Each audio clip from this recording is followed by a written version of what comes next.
Députés. Les mauvaises nouvelles continuent d'être transmises par les experts.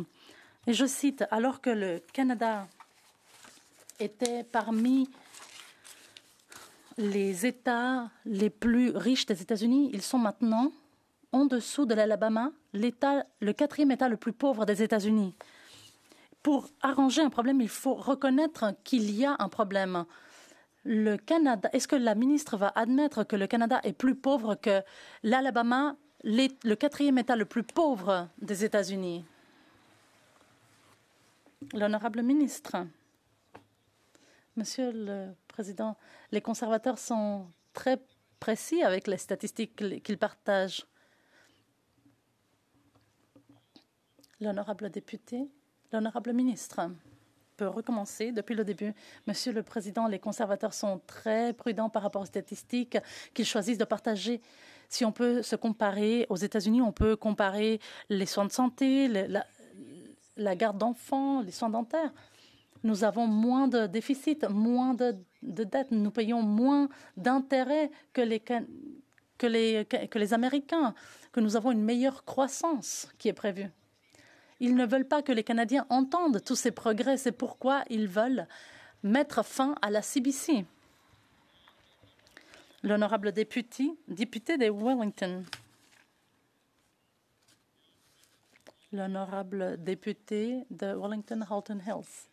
Ces données, ces statistiques ne viennent pas des conservateurs. Ça vient d'experts financiers, le Financial Times et The Economist, deux institutions pour lesquelles la ministre des Finances a travaillé dans le passé. Est-ce qu'on laisse entendre que ces institutions ne sont pas crédibles?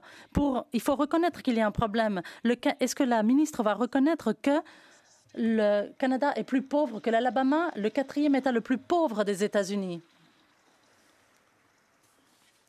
L'honorable ministre. Bien sûr, ce que mon collègue dit est absolument ridicule. Le chef de l'opposition n'offre aucune solution viable aux Canadiens.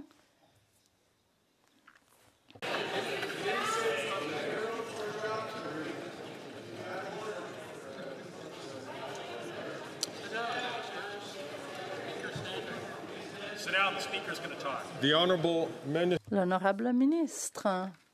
Depuis le début, s'il vous plaît. Merci, Monsieur le Président. Ils ne veulent pas entendre cette information. La vérité est que le chef de l'opposition n'offre aucune solution viable aux Canadiens. Il veut rajouter 5% d'impôts à la construction.